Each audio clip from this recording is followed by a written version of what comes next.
So a number of people have asked us, first off, thanks for joining. A number of people have asked whether this will be recorded, which I sort of took as a sign that, we won't be under a rain cloud today. I was hoping just for about an hour, the clouds would roll in and people would huddle around their Zoom screens, but I don't think it's playing out that way.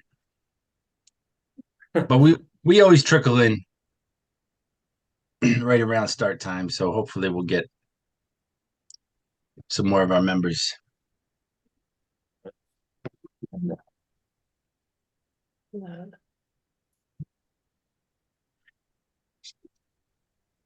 Oh, Richie's here.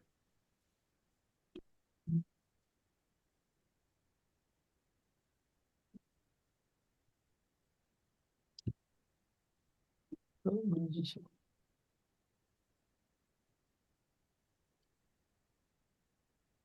Thanks so much for joining us after, I'm sure, an action-packed school day, everyone. This is a topic of great interest, and we appreciate, the extra time you're putting into this.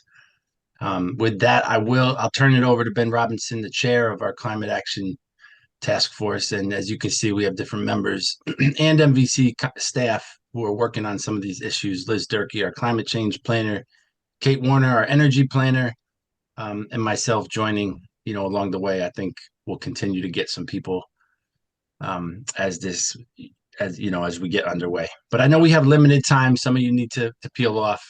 So we have perfect symmetry on my screen, which is always a good sign to kick things off if you want to, Ben.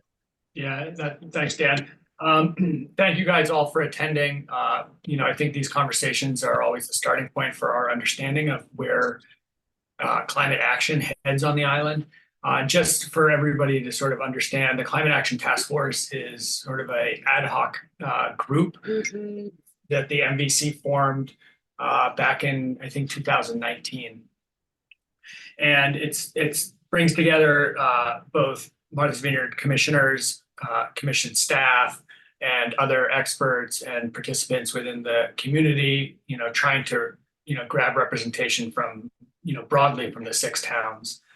And we meet fairly regularly. We have a once a month meeting and a check-in, and we talk really about sort of where is climate action headed on the island, where does it need to head, what sort of actions are being taken, what help do those actions need, who are the lead agencies of those actions.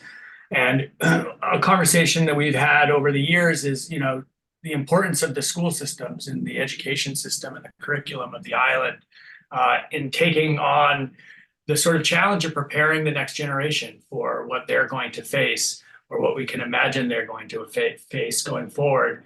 And really, this next generation is such a critical generation because they are really going to set up what happens for all those next generations that come after them, because they are going to be the generation that really lives through the transition that we are entering.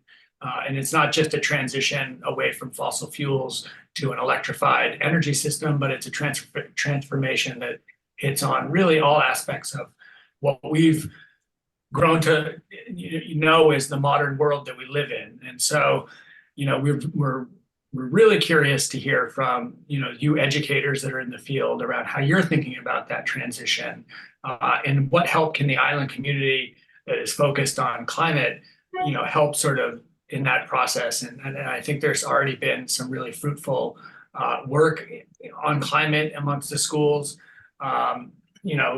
Rebecca, there's a certain program we were doing earlier this year that was an interesting start in that conversation. But it's really, we're here to listen to you guys and have a discussion, amongst, you as the educating body of the island that is thinking about curriculum and moving forward. So that's sort of the framework that we're operating in this conversation. We're going to try to pull out of these conversations sort of best practices that will help inform and guide decision-making from policymakers to others across the island spectrum. So I don't know if we want to do a quick introduction of task force members. I assume most of you guys probably know each other, but if you want to hear more from, sort of the task force members, we can do that. But I'd rather just sort of quickly jump into this conversation because I think once it gets going, we're going to run out of time because I think it's a huge conversation and it can go in a lot of different directions. So I'm going to stop rambling, but I do want to give our invited guests a chance to introduce themselves. So let's start with Alex Bullen-Coots, and then I'll just go through the names of the invited guests, and you can give a quick sort of synopsis of who you are and what you do, and then we'll move on to the next person. So go ahead, Alex. Thanks. Hi, everyone. I'm Alex Bullen-Coots. I'm the executive director of ACE MV. And yeah, excited to be here to talk with you all about this exciting next phase of education and career development from our perspective at ACE. All right, thanks, Alex. Rebecca Solway from West Tisbury. I work at the West Tisbury School, and I'm currently in a dual role as a math specialist and the STEM coordinator, slowly bringing back our engineering and design program from before COVID. Thanks, Rebecca. Sam Hart.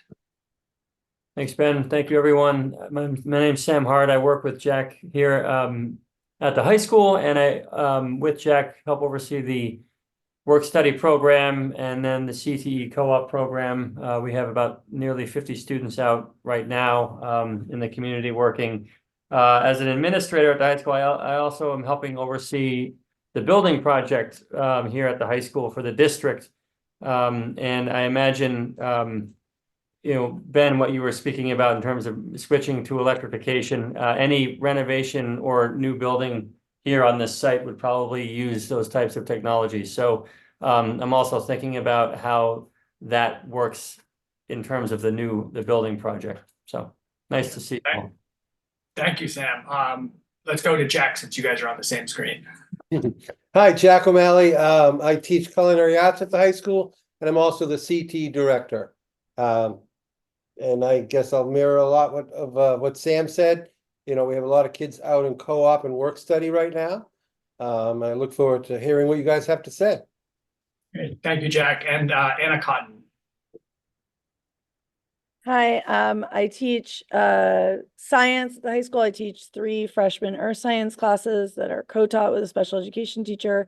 I teach a environmental science biosphere class, environmental science, physical and chemical dynamics class. They're each semester long, an island natural history, and an astronomy class. I also did kind of talk with, so I do a lot of project-based learning in those classes in my earth science class. So I've done some stuff with the climate action group. And then I did speak with the science department a little bit to get some feedback from them to kind of bring here with my ideas and what we had talked about too. Great. Thank you, Anna. And then Richie Smith, you know, I'm glad to see our superintendent has joined us as well. So why don't you, I'll give you the final sort of introduction. Go ahead, Richie. Well, thank you. Thanks, Ben. Thank you all for having me. I'm Richie Smith, superintendent of schools, and just, again, appreciate the invitation. Great.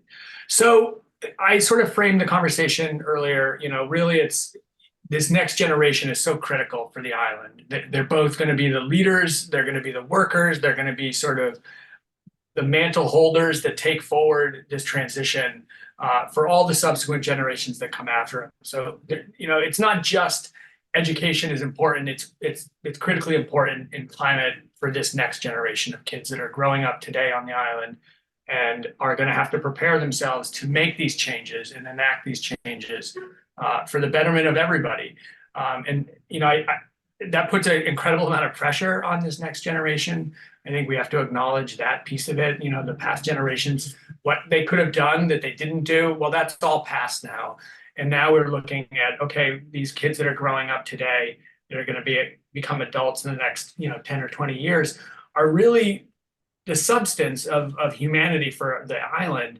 And are going to be making hard choices and making tough decisions around how do we move forward. And so the preparation of that generation seems so critical. And in that aspect, you know, as educators, do you sort of also see it that way, that this generation is you know, potentially different than the generation that came before it and the generations after, and that they have, you know, a special role going forward, not just for the island, but for the sort of planet as well. So I'm just curious how you guys think about that as well. And you maybe can just either just raise your hands or, jump in. I think we can be a little informal. Yeah, go May ahead, I? Rebecca. Yes, go ahead. I agree with you that they have a special role that needs to be more action oriented, but they also have many unique characteristics as a group of young people that I think are really important to address, and that generally impact their connection to their world.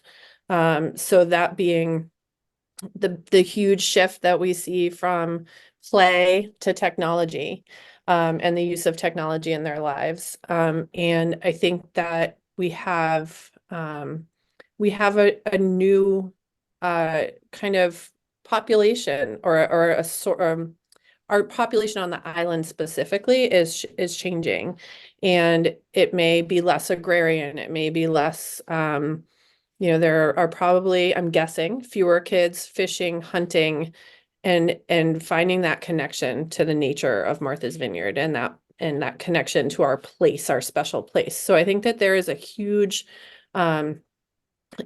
piece there where we have so many organizations providing place-based education that are important for us to make sure that we're taking advantage of and really getting all kids involved with at young ages. And then I also see, kind of as you talk about the career pathways, some pieces. At some point, I wanted to share the components of the Massachusetts science and technology standards that do connect to climate change.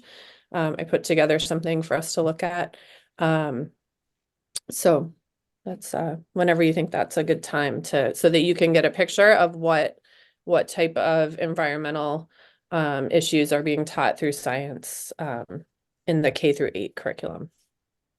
All right, great. Thank you, Rebecca. Before we jump to that, just on that sort of this generation and the importance of this generation question, and I think you're connecting the technology piece is really critical, as well as that sort of loss of the connection to the unique sort of natural systems of the island, and awareness of those natural systems, and the importance of understanding those systems in relation to sort of the changes that we'll witness because of climate change. So I think those are really, really important points.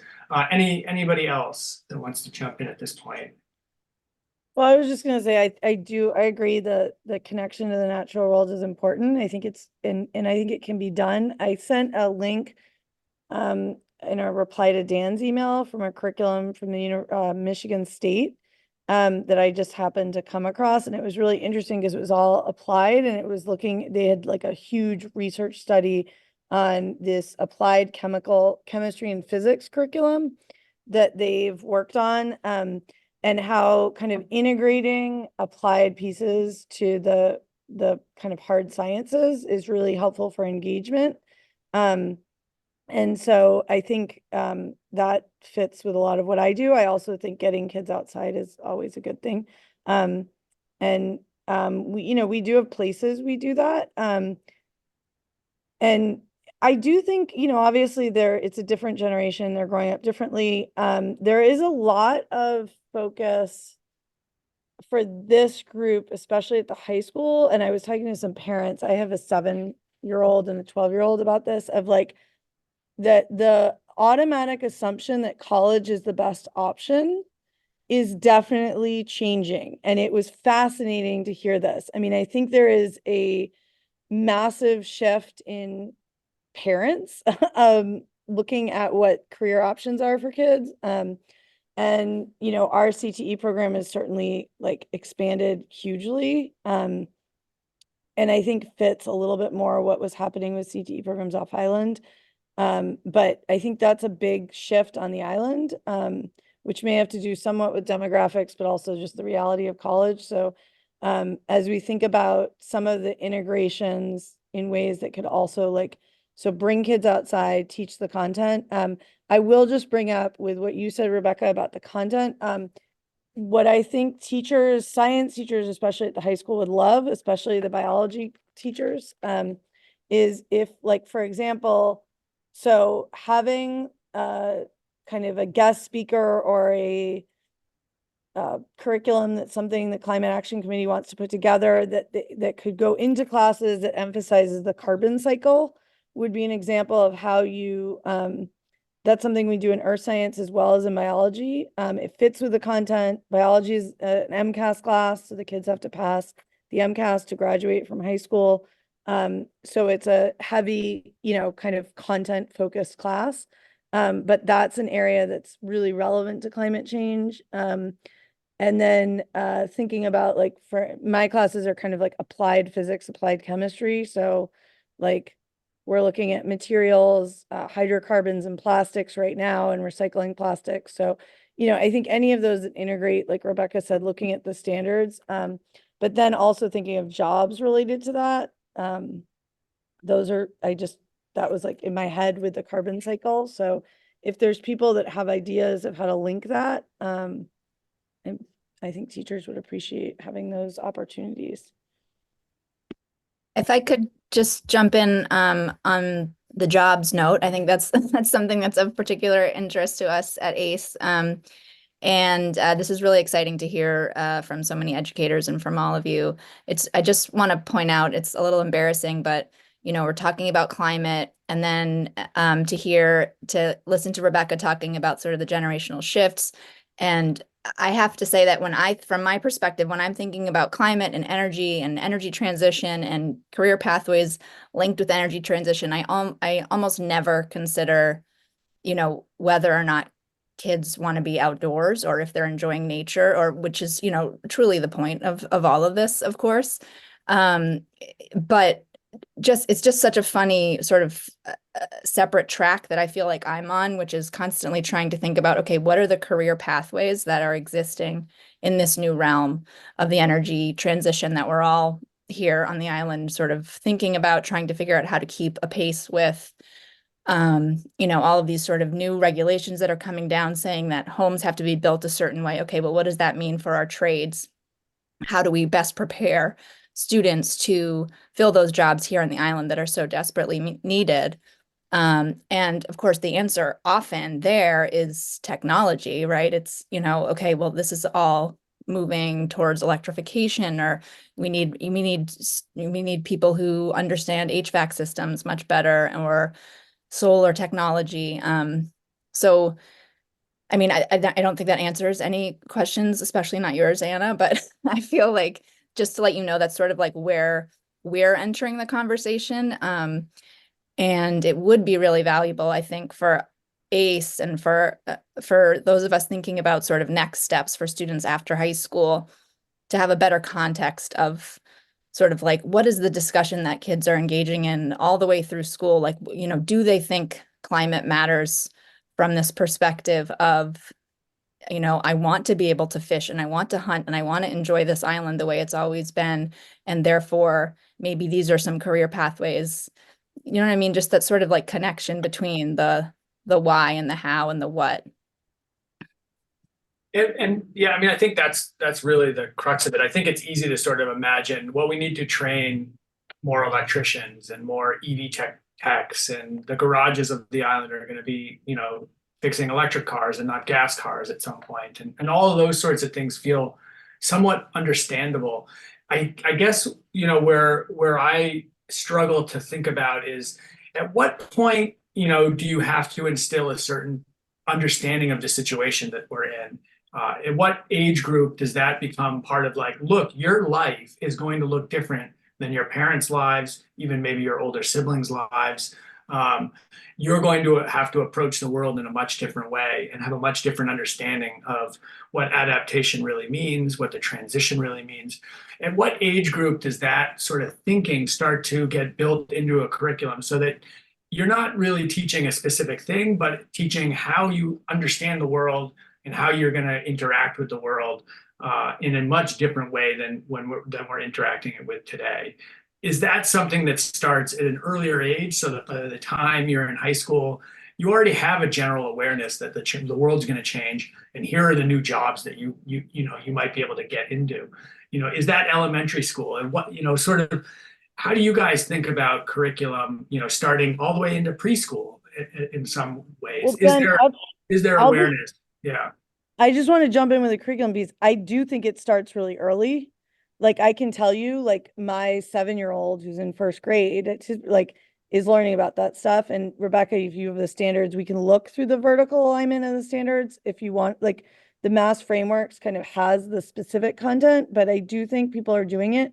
One thing that's, an interesting, I'm trying to find the right word, challenge on the island is we have 5 different school districts. So when you look at curriculum across our schools, we have, or not 5 different, but we have these different school districts. There is alignment, and Richie has done a lot to bring that together. But I think that piece just alone would be helpful. So. So I could envision long-term, the way Vineyard Power is developing and Vineyard Wind are working together to develop some of their programs. We're moving, for example, with the solar car race more towards a program that an educator from Vineyard Power comes in to the schools and delivers, similarly to how Felix Neck comes in and delivers, their freshwater ecosystems curriculum to every 3rd grader. And then likewise with Vineyard Wind, with their offshore wind presentation and activities, they are coming in and delivering that program. So we used to have a representative from NEED, I believe, who did professional development workshops and came into or maybe it was Cape Light Compact. It was who Cape came in- Light paid it. Yeah, Cape Light paid that salary. And they came in and delivered programming surrounding renewable energy that was really well done. And I'm not sure if that's something that could be looked at to bring back. And by whether it's by Cape Light Compact or another organization. What was the acronym, Rebecca? Was it NEED? NEED, NEED, and then Okay. Cape Light Compact. Yeah, no, I got that. Yeah, thanks. Yeah, I think that's interesting, Rebecca, that you saw success in these sort of outside of the school sort of core partnerships, being able to provide expertise in different sort of subject matters. And Ben, I was going to say those outside resources that come in, for example, whether it's the solar car racing or the Kid Wind project, they tie into what Rebecca and Anna were referring to, which is these requirements of the state, right, Rebecca? I mean, they're ticking boxes of. I can't send it to you, Richard, but I just put, Dan, I sent it to you. The NEED is a national group and it's funded by lots of different people. So like with Cape Light, like they sent me to a NEED workshop in Texas. And I went to all the stuff, which was actually funded by ConocoPhillips, which was kind of fascinating, which is an oil company. But like there were teachers there that were from Kentucky that had been sent by a coal company. So like energy companies were paying people that's how NEED kind of started. They have probably for energy the widest like curriculum stuff that's very good.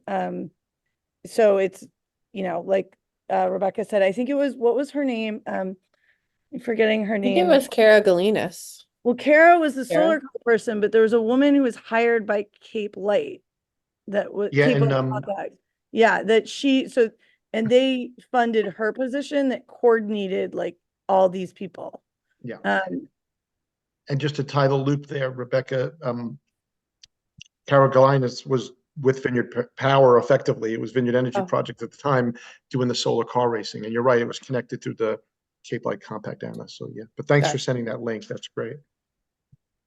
But the point I was making for Ben's comment was, Rebecca, when we spoke about the solar car race or the Kid Wind project for 5th, 6th, and 7th graders, you were kind of ensuring it was consistent with the state's that you were referring to earlier, right? These kind of criteria. Yeah. Do you want me to share that? No, I don't know. I just wanted to make that connection for Ben. Because your question is about developmentally appropriate ages for starting these types of conversations about climate change. Is that Is that correct? Yeah, Ben? I mean, what I'm trying to sort of understand is that, if you're trying to instill essentially some level of behavioral change in the next generation to be able to take on these challenges, does that happen within discrete projects or classes? And, we talk about climate change in science class, but do we talk about it in economics or math or, does it bleed into how you look at the world in other subject matter? And at what point in, a child's education on the island do they get sort of the beginnings of an understanding of like, okay, we are going through a change. The world is going to come out the other end of this much different, right? And then we go into it, and they're going to be part of that. That really needs to be, sort of woven into the curriculum and the modeling of the schools, kind of across the board, from the lunch program to the after-school programs, to the sports programs, to every aspect of the school. And this is something that we talk often at the task force about, is how climate really touches almost every aspect of our lives in some ways. And to sort of understand the full picture, you have to understand how it affects all of those different pieces, and not just discretely understand the science of climate change. That isn't going to get us to a place where this next generation takes on the burden of a transformation that's not going to be easy. It's going to be a real challenge. And so that's what I was sort of trying to understand from the curriculum standpoint. How do you talk to students about that across the school spectrum, not just in the science curriculum? I mean, I'm coming at it again from a little bit of a different perspective, and not within the school system, but it seems to me that in some cases it's almost, I mean, it's critical that these conversations are happening everywhere. And I think that as long as we are considering sort of where these students will end up, or what are some options for them as far as career paths in college and education after high school, or joining the workforce. And as we are seeing this big shift in what those opportunities will be for those folks, particularly those who don't leave the island, I just keep thinking of like auto mechanics and cars. And if our auto program at the high school looks one way today, and after lots of consideration and work and sort of understanding where that industry is headed, gradually begins to look differently. The kid who wants to be a mechanic will be learning differently, substantially differently, and will be understanding why, hopefully, why they're learning differently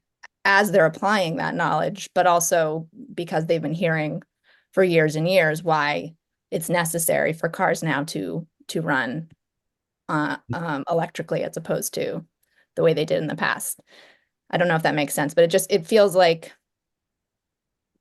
I mean, I think, the more sort of application of things that kids, particularly high school students, are making the connection between, like, this is work potential for me. This is a way for me to stay here on the island and work. And these are really growing industries. Right. And at the same time, we also have to expand their sort of vision that it's not even just cars, right? It's not that we're going to transition from an ICE car to an EV car, but we're going to have to transition our entire transportation system. And the reliance on the single automobile may be less desirable in the future, right? We kind of know that, I think part of what we have to also think about is the world is that fossil fuels has provided a hugely successful modern life for everyone with an incredible amount of resources at your fingertips. As we transition away from that, there is going to be a contraction, right? So not everybody is going to be able to drive around in an automobile in the future. We're going to be much more reliant on a public transportation system. And so it's not just about understanding, we're transitioning from ICE vehicles to EV vehicles, but we're actually going to have to transition to a much different mode of transportation. And sort of that thinking needs to be incorporated into the schools, not just that, like, look, you're not going to be working on a gas-powered car. It's going to be an EV car. Even though that will be part of it, it's also understanding that in the context of a much bigger change.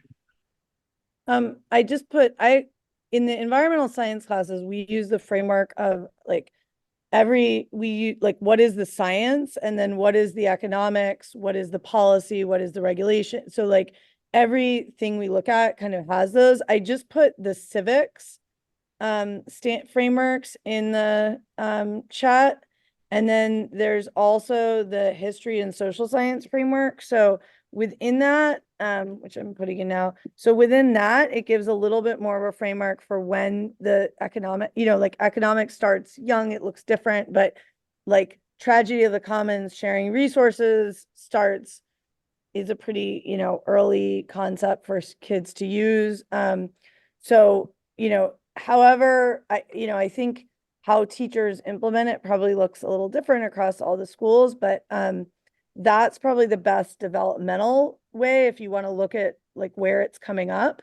Looking at those frameworks starts to bring that up. I think it sounds like you're also talking about like a thinking of like, how do we think of people as a whole?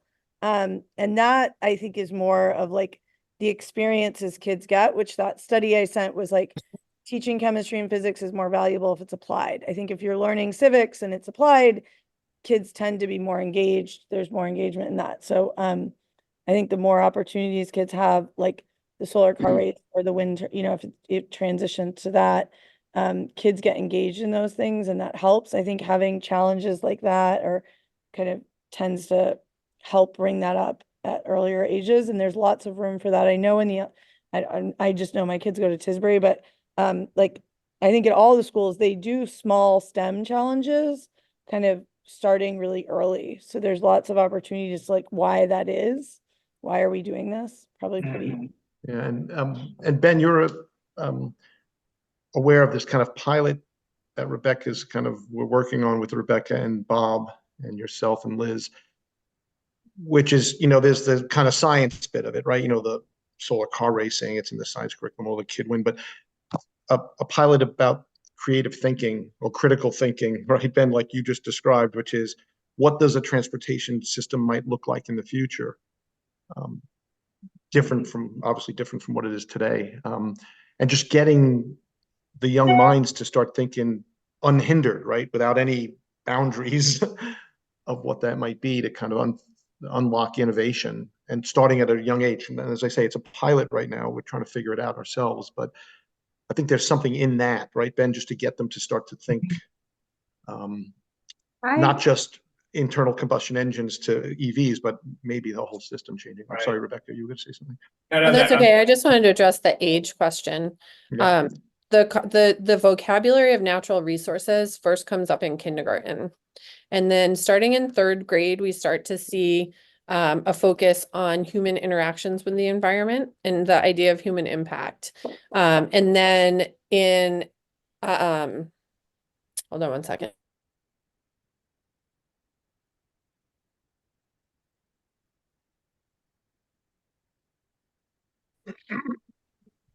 A minute. Okay. And then 4th grade really starts to look at sources of energy and the concept of renewable versus non-renewable energy. And then, that kind of builds throughout the years. And then in 8th grade, we do see like specific standards about the climate change and the science standards. All right. Thank you, Rebecca. Kate, Sure. why don't you jump in, then Liz and Bob. Go ahead, Kate. I just was wondering, Sam and Jack and Anna, what degree of latitude do you have if you wanted to do something like a Peace Corps kind of a thing, where you wanted to get kids involved in different climate-related experiences? Like in New Bedford, they've had a program where they're bringing kids in to help insulate houses, et cetera, to see, is that something that would interest them as a career? And to just experience what are some of these things that Ben's talking about that we're transitioning to? What are some of the opportunities? Because I think, there is such an overwhelming anxiety and sadness. And so to have people involved in active, perhaps, proactive things where they can see how they can help and make a difference might be good, so is there any latitude, I guess, beyond the frameworks to do something innovative on the vineyard, to sort of start a program where people can really have a hands-on experience of some things they might like to be involved in. Sure, I can speak a little to that. All the CTE shops, I mean, we have 6 of them at the school, have available to them what's called a co-op placement. So we have a lot of kids that are in building trades, that are in automotive, that are in horticulture, culinary, that instead of coming to school, that they go to a job site for their education. And that's available junior and senior year. So we do have kids, you know, working with contractors, installing installation, you know, like you said. So we have the individual placement from the shops, as well as we have something called work study, which is open up to the whole school. So if people wanted to design a program where you introduced kids to these types of jobs, that's available. Yep. And then the other thing is we have what's called the advisory committee. So all of our programs have industry professionals which oversee the individual programs, and they're a great resource for guest speakers, as well as changing the curriculum or the activities in each shop. So those are 2 ways that I could see it working. Yeah, and just to touch on what Jack said, that the work study and co-op is a perfect place to embed. So there is a great flexibility, and it would be a great place to embed something like this, to make it structured, to make it more focused on climate and what we're talking about here. And Alex brought this up earlier, a lot of our students who are going on work study and co-op, they're seeking these types of jobs. They're either in renewables or in HVAC or electric, because those are the kinds of, I think, when they're thinking about next steps, they have that in the back of their minds around the changing economy due to climate change. So we are seeing definitely, I mean, at least in my short time here, I've noticed that. But to your broader question about introducing a program, yes, we do have flexibility, and I feel like the work study and co-op would be a perfect place to do that. So Thanks. Let's go Liz, Bob, and then Joan. Go ahead, Liz.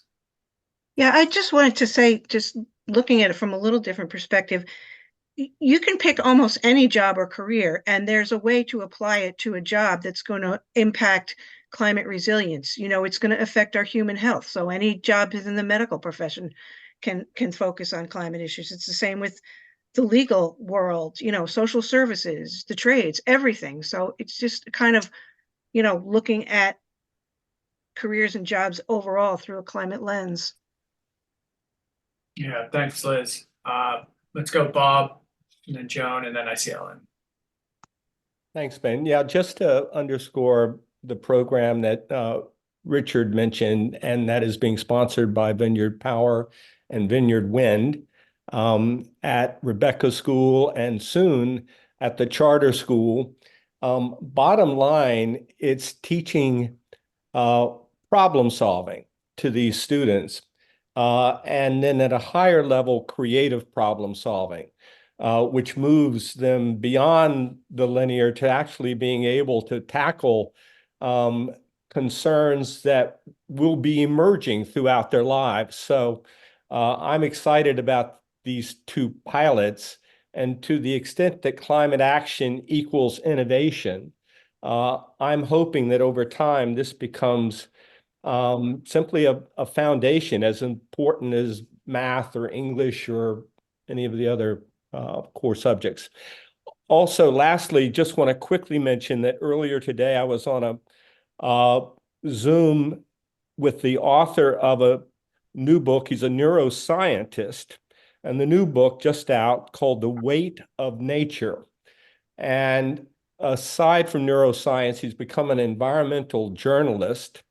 And the larger, more macro trend that he suggests is that climate change is changing all of us real time, and it is changing our brains. real time. So how we adapt ourselves, our children, together, really, in terms of what's unfolding for us, the greater the risk. So I thought that was a valuable thing. And Dan, I'll put the title in the chat. Thanks. Thank you, Bob. Joan, go ahead. And you're muted. I have two thoughts. One, Jack and Sam, thinking about, Kate probably read this too. There was an article in the paper today about Biden's proposal to have a climate core or climate change core, I forget what it's called. But in the article, it says, you know, the core you'll get paid to fight climate change. Not that we're paying the students. Learning how to install solar panels, fight wildfires, rebuild wetlands, weatherize homes. And then reading something else today, I guess it was Lynn Irons in the Gazette, about eradicating invasives as a sort of a team effort. All of those could be either programs, you know, sort of career-oriented programs, especially landscaping, which I think is going to change. But also like, you know, sort of day trip type or, you know, smaller things, not necessarily a semester long. Anyway, that was just an idea because I had read about it this morning. So if we're looking for like, you know, what are those opportunities? Those opportunities are listed in this bulletin issued by the administration.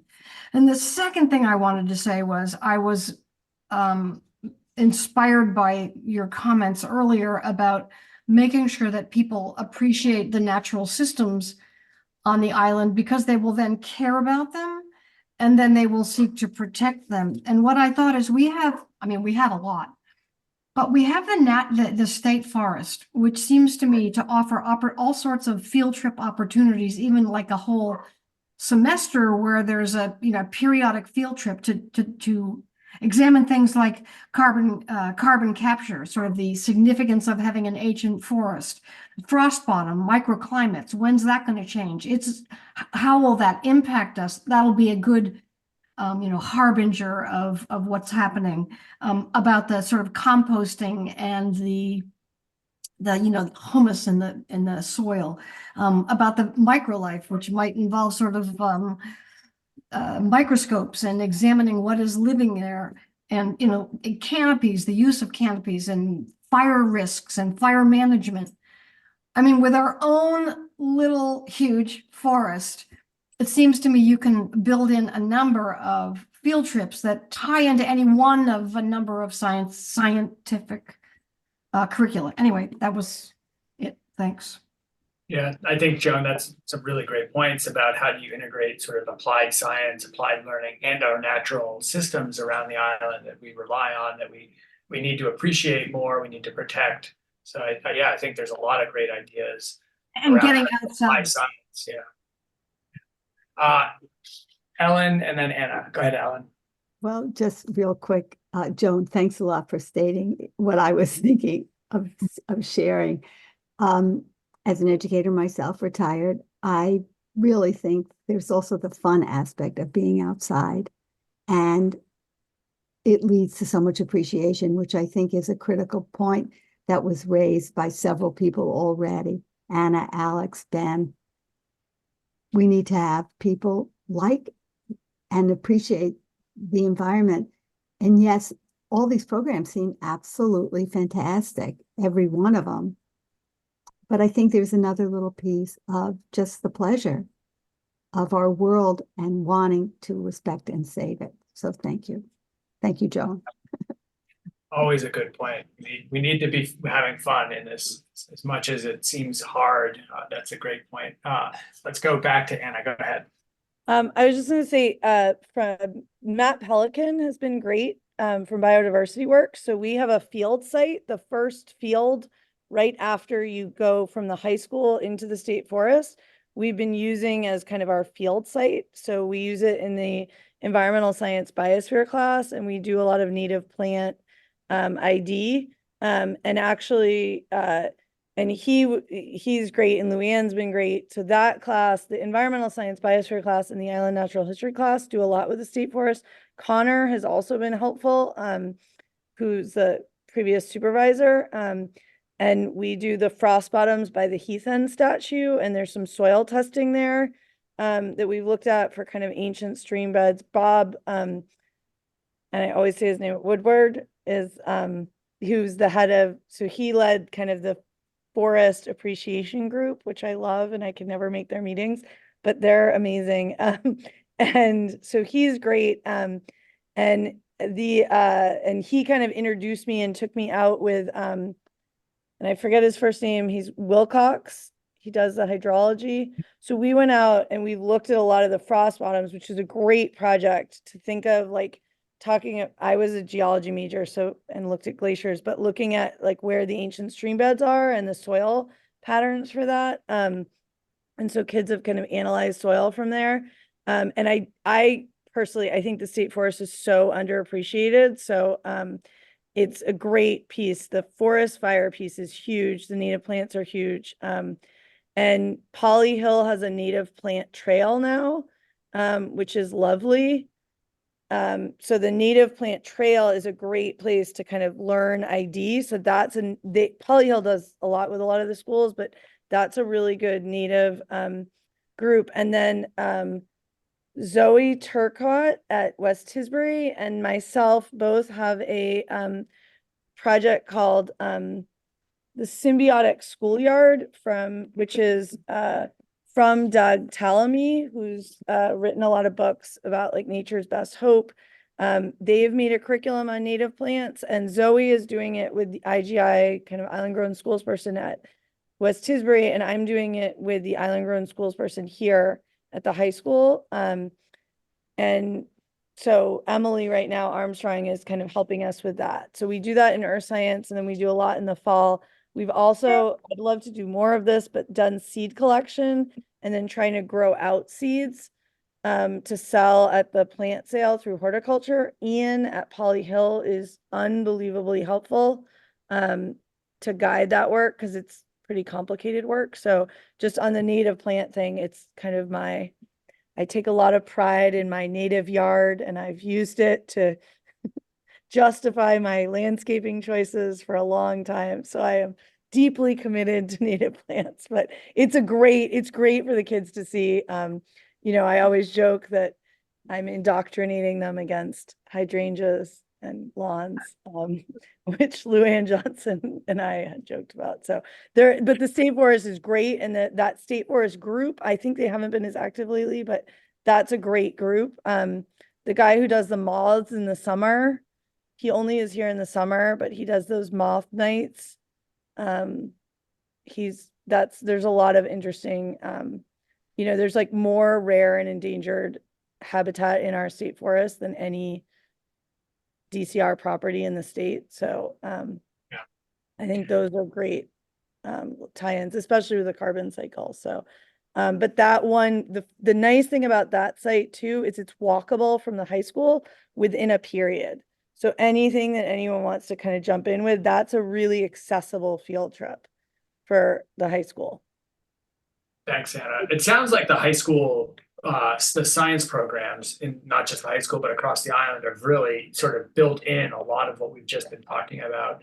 And that's really encouraging to hear. One really interesting note on the hydrangea, we have hydrangeas on the island, not because they're a native to the island, but because they're a part of our cultural heritage. They are native to like the Azore Islands where they grow wild. And so the Azorean, the Cape Verdean populations that came here, the Portuguese populations that came here, they brought that plant to our shores. And now it's ubiquitous with island culture, but it's a cultural transplant and not a sort of invasive or interesting. So but I wonder about the other curriculum parts of the school, that are not science-based, and how they can help sort of orient kids in thinking about, as Liz says, through a climate lens. How do you look upon these topics with a climate lens, so that it's not just you're getting it in the science class, but you're getting it, throughout your school day, that, these changes are coming. Have you guys, met with the civics teachers?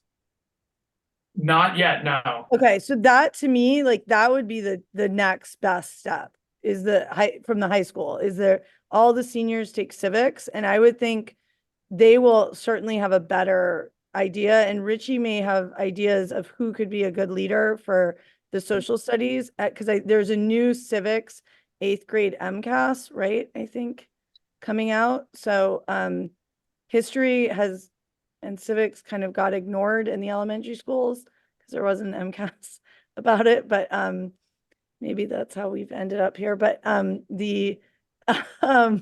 there is a lot of changes in that curriculum. So that would be really useful to talk to someone at the elementary schools with history, civics, to see what that looks like. Okay, yeah, great, thank you. Let's go Richard and then Liz. Go ahead, Richard. Okay, there's about a million things I want to say. Thank you all for coming. This is a great discussion. And Anna, thank you for all your programs. It's great. I just want to second and third and fourth the fact that these kids have got to be outside as much as possible for a number of reasons. But it's good for your health. It's good for your mental health. But the more they appreciate Martha's Vineyard, the more likely they are to stay here. And that's one of my first questions that I was going to ask was, does anybody know how many the kids that graduate from the high school end up living on Martha's Vineyard? I know our big issue is housing, and it's a real problem, but we're losing our working class to the people coming over on the boats every morning, and it's a shame. But the trades are so important. This electrifying is just going to require so many changes to how people live that it's going to be lots of jobs. I did want to say too, since you spent so much time in the state forest, that I spent 3 or 4, 5 years, I can't remember how many years, running a small logging operation back in the late 1970s and 80s, where we actually harvested very selectively the pines that had been planted during the Depression and sold them as landscape timbers. And it was a great business. I loved it and learned a lot from it, but eventually we ran out of trees to cut down because we didn't want to cut down them all. But so there's so many things out there that people do not appreciate. And the frost bottoms are probably right up on the top of the list. So thank you all. Thanks, Richard. I don't know if anybody has an answer for Richard's question around how many kids end up staying on the island. It's an interesting demographic. We might have some info on that at the MVC, and I don't know if we do. Alex, I don't know if you have some I can just tell you the numbers that we are constantly reading and using is somewhere between 30 and 40% end up back on the island. These are high school graduates end up back on the island within the 4 years that we would have assumed they'd be at the college that they went off to. So it's a big number that return. We don't have any numbers after that. There's no way to really track how many are still here 5 years later, 10 years later. But the hope is that, through sort of connecting with educators, through connecting with the CTE program, and just to echo, I think it was Anna, when you mentioned the civics program, Nell Coogan at the high school and others are this new program that is sort of bringing many different conversations to juniors and seniors about kind of what comes next after high school. That seems to be a really natural fit for this type of sort of context, because they're completely focused on sort of not only just preparing for college, but career pathways and the future. And it would seem to me that, this would be a really interesting way to bring that sort of perspective of the future to those. I mean, of course, it's later at that point, they're juniors and seniors, but to really sort of contextualize all the decisions that they're making and why they might be making them, I think would be really interesting.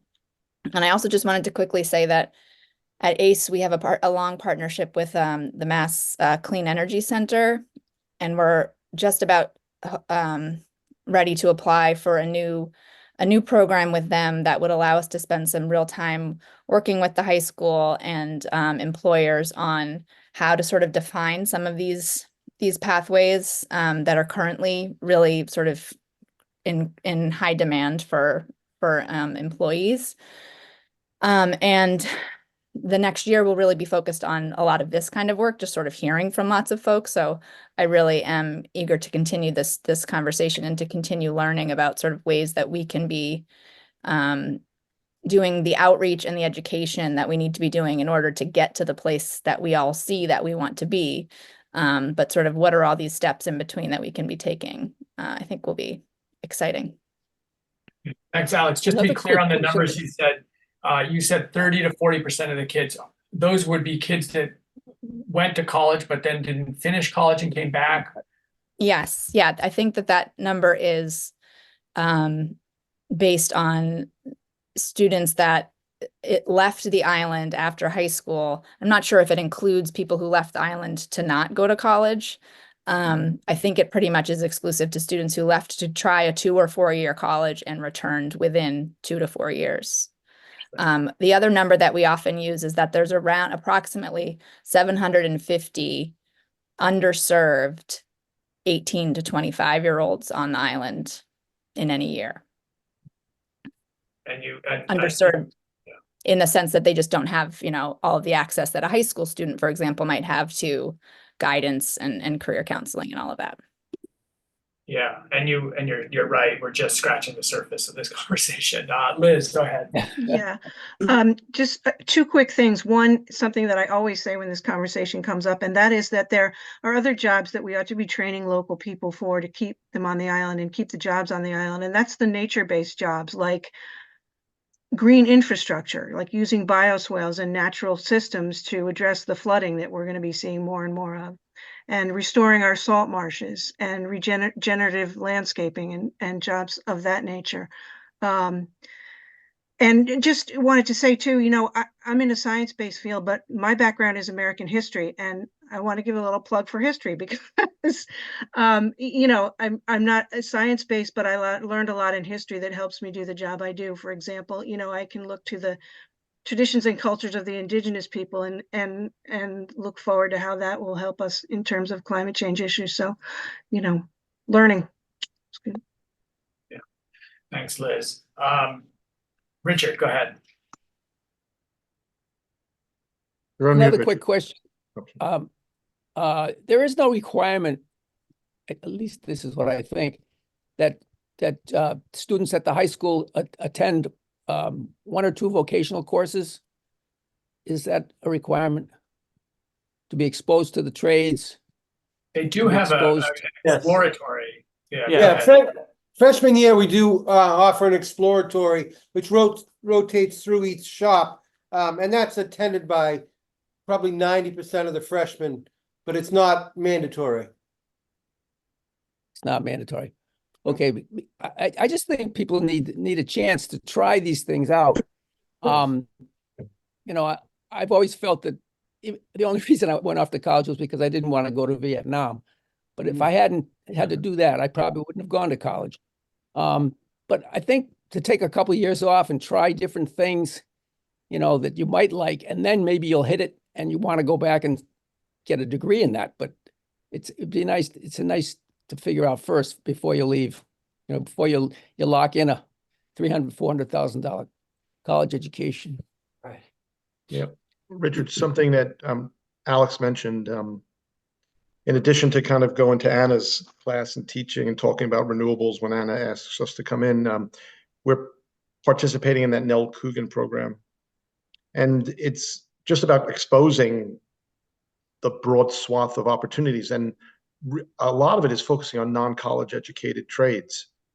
The solar technicians, the wind technicians, the HVAC, the HERS raters in every building that has to be built. And you're trying to instill in them these options, that are not solely, funneling them into a 4-year degree that they might not necessarily want or even geared up for. And the great thing about this energy transition is there's a lot of opportunities in the trades that are there's a resurgent of the trades really.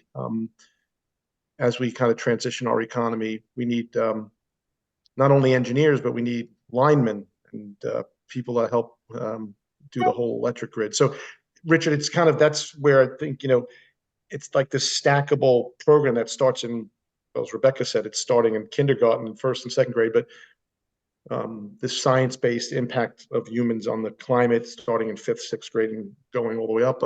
We see it continuing right through this, what Alex mentioned of these underserved 18 to 25-year-olds through ACE-MV. And there's I really advocate for supporting the ACE programs, because that's the kind of a lost, I'm not going to say generation, but it's a lost demographic. Where kids that didn't go off to school or have gone off and have come back, and they're not supported. And ACE-MV, well, all of us have a role, but ACE-MV as an organization is the organization that's kind of geared up for that. Thanks, Richard. Dan, go ahead. Thanks. Island Growing Initiative was hoping to attend as well.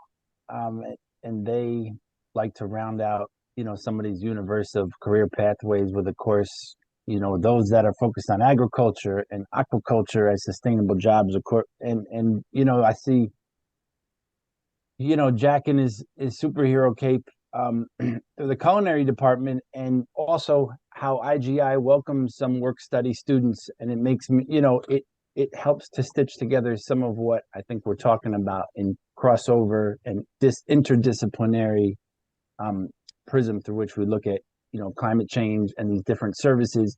And, you think of a student with perhaps a burgeoning interest in culinary field, but, it's great to see that there are these partnerships with our institutions and across institutions, so that, someone who may be interested in that, how it becomes kind of a gateway into food systems, right? And how we already have those types of partnerships, those work study placements with IGI at the high school, and how students have the opportunity to both see that culinary world through a couple of different sort of perspectives and corners, and then having that exposure, allowing them to then make ultimately, a decision about their next incremental step in their own future. Thanks, Dan. I guess I go back to my sort of original question around how do you incorporate what really is a transformational behavioral system. We will, as humans, have to behave differently on the planet. We will have to live differently on the planet. We'll interact differently. We'll travel differently. How do you move this topic beyond just here are the jobs for the future, or here's the science that we're looking at, into the entirety of the education curriculum of the island, so that you're instilling this understanding of that transformation that generation is going to encompass. I don't yet hear how that is being done within the curriculum system. I think we're doing tremendous work integrating the science into the classrooms. I mean, the list of things that Anna, you listed, these are all really tremendous programs. So I feel comfortable that the sciences are teaching the science, and I feel comfortable that the trades and the CTEs are going to teach the jobs. But there's a bigger sort of humanist question that I don't see being integrated into the curriculum yet. And maybe that's just me, but that's something that I think is still missing. And I'm not sure how that gets integrated properly, or when does that get integrated? At what age do you start thinking about that, that humanist training around sort of this transformation that the world will go through? Anna, go ahead. Well, I was just going to say, I mean, we spend a lot of time in schools thinking about how to change behaviors, not always around climate change, but like a lot, like Sam's laughing. So like, we do think about that a lot, and it's frequently challenging. So like picking up your stuff after you eat lunch is a good way to think about how you clean up the world, so I do think we do it. I don't think if you ask people, like, how are we integrating it holistically, we would necessarily have that conversation, or be able to point to it explicitly, because I think it's so challenging. I do think the education system we have is siloed, it's separated. It's less so in the elementary schools than it is at the high school. We're departmental, although things like CTE and probably the electives do, more of that. But I think what you're asking about is more large scale changes to how we think about education and how we organize education. And so I think they're hard questions. The changing behavior, there is a huge emphasis that we've worked on with Kim Garrison at the super's office on service learning. I think I sent some of those links, but that service learning piece that integrates what is called SEL or social emotional learning is really what integrates that behavioral piece and that kind of holistic thinking. And within that, how do you think about other people? How do you think of your role in it? All of that. So I do think it happens. I don't think people would necessarily think they're saying, oh, I'm trying to change the behaviors around it. As far as like direct evidence of it's happening or making connections, I think there's always an opportunity for that. And I do think teachers, it's a lot, I worked at the charter school before I was at the high school, and I taught with someone, Amy Reese, and I taught for 7 years together. I taught science and math and science. She taught English and history. And it was still hard even for us to do kind of disciplinary units. So it's a big hill to climb when you put those things together. It's a lot of time, and it does take some redesign. So it's certainly something I think people think about. I think schools tend to start by content area and then move toward that. And depending on the initiatives of the district level, there's more space and time for that. So we have PD days or COPs or different things. I don't know if that's kind of answering your question, but those are where that sort of thinking occurs in the school system. Would be more like at those times, which we frequently don't have time for, but that was helpful, to understand sort of how it works within, the existing sort of framework. I don't know, Sam, or, if you have any thoughts on this from your position as sort of an administrative person at the high school. I'm tentative to get to this. It's a very, very broad question you're asking, and it's an important one. And I think parents play a key role in this too. I mean, this is a cultural shift we're talking about. I have one example of just simple composting. I know Anna brought that up. We are now successfully composting, not as much as we could, but as much as we can, which is better than nothing. But I think we had one first iteration was last year, and it sort of failed. And then we brought it back this year, and thanks in part to administration and of course the students who have been great.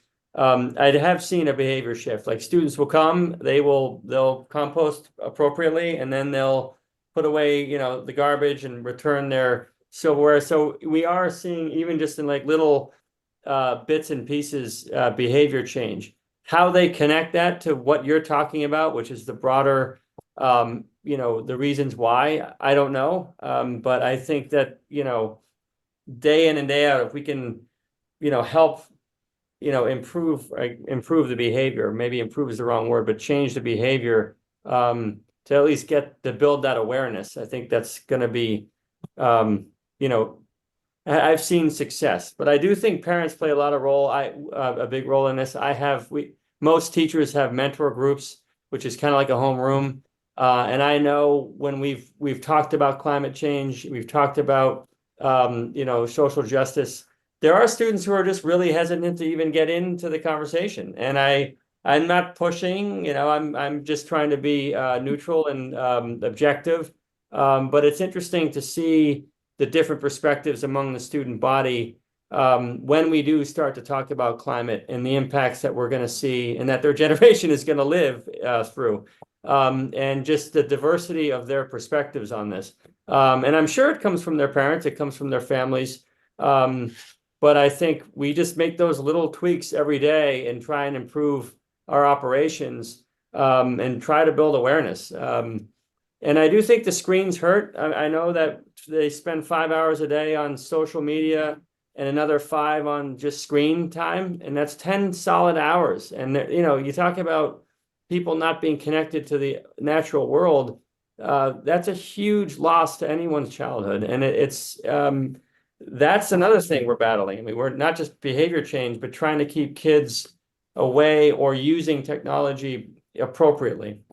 That's a huge battle that we have every day. So I think it all kind of feeds into one, but I just, as an administrator, try to keep these relationships with Richard, with Alex, with our partners, at Great Pond Foundation, Biodiversity Works, the tremendous work our teachers do, and just make every day just try and push the needle in the direction. But it's a really, really good question. It's a big one that I certainly struggle with, but I don't know, how to answer it other than just to do the work every day.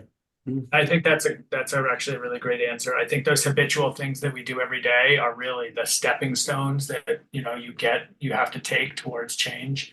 And I echo the screen problem. I mean, I think it's a huge issue, the amount of time that takes away from kids' experiences. I think also on the behavioral question, kids have the most flexibility to change. They're not molded yet. They're not fully molded. They're not set in ways. It's a lot harder to change an adult behavior than a young person's behavior. So, but you guys are on the front lines of it and see it every day, and it's a real challenge. I totally respect, where you guys are and being on those lines, seeing it, witnessing it, hoping that you're engaging on a day-to-day basis, these small incremental changes, because that's really the only way we get there is, every day you're making one step in front of the next, you're making these little changes. And it's heartening to see those things. So we're coming up, we're a little past an hour. I don't know if anybody else has any more comments. Obviously, we're just scratching the surface on this. I'm sort of happy to hear all of the stuff that the schools are doing and the thinking that they're doing, and feel like, wow, we're lucky as an island to have the school system that we have, and the people that are, so carefully thinking about these things. So, as much as these are huge challenges in front of us, I'm always heartened by these conversations, recognizing that there's a lot of people on the island that are thinking about these things, going about it, working on it. Nobody has the right answers. Dan, were you going to say something? Just the two people I've flagged that we need to engage next are the civics teachers and a behavioral economist, I think. Yeah, yeah. Good. And then we'll have it. Then we can connect all the dots. Yeah. So unless anybody else has any more comments or thoughts, I just want to say thank you to the educators that have joined us for this hour. It's really helpful. I really think these conversations are going to have to continue. We're thinking through the task force and how we translate these conversations into action. It's really something that we need to figure out, because the conversations are great, but if there's actions that can come out of that we can help on, that's something that we'll be working on. And we're happy to continue these conversations, as Dan said, with other parts of the education spectrum. But just, great thank you for all the work you guys are doing and for joining us. It's really appreciated from our part. Thank you. Thank you. Thanks, Ben. Thank Thanks, you all. everyone. Thank All you. right. Bye-bye. Get off the Thanks. screen out into the sunshine. Bye for now.